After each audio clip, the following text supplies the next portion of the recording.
আসসালামু আলাইকুম। এই যে যে বস্তাগুলি দেখতে পাচ্ছেন এইগুলি মূলত হচ্ছে গোবরের বস্তা।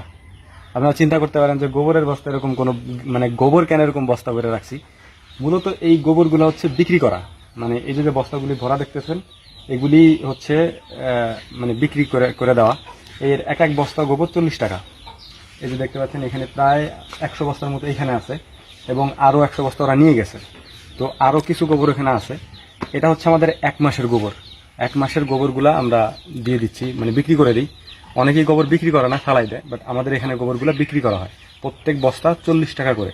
তাতে গোবর থেকে প্রায় আমাদের 8,000 টাকার মতো মানে গোবর বিক্রির টাকা আসে আর কি। প্রায় 200 বস্তার মতো গোবর ওরা নেয় এখান থেকে।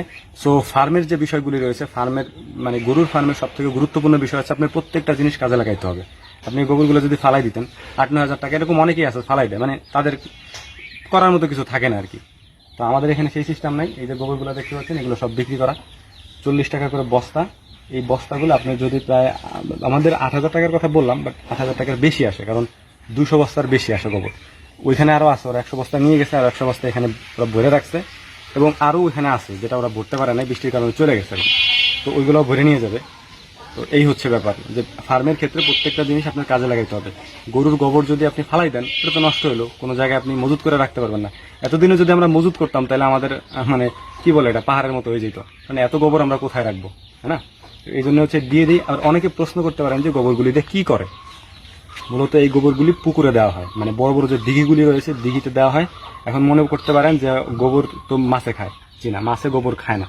এগুলি যেহেতু একটু পচা টাইপের গোবর, এই গোবরটা পুকুরে দেওয়া হয় হচ্ছে জু প্লাঙ্কটন ফাইটোপ্লাঙ্কটন উৎপাদনের জন্য, মানে উদ্ভিদ কণা। এই উদ্ভিদ কণার উৎপাদন হলে ওইখান থেকে মাছে উদ্ভিদ কণাগুলি খায়।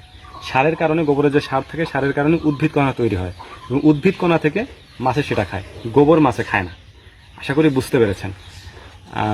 দেখা হবে অন্য ভিডিওতে। সে পর্যন্ত ভালো থাকবেন, সুস্থ থাকবেন। আল্লাহ তাআলা আপনাদেরকে ভালো রাখুন, সুস্থ রাখুন। আসসালামু আলাইকুম ওয়া রাহমাতুল্লাহি তাআলা ওয়া বারাকাতুহু।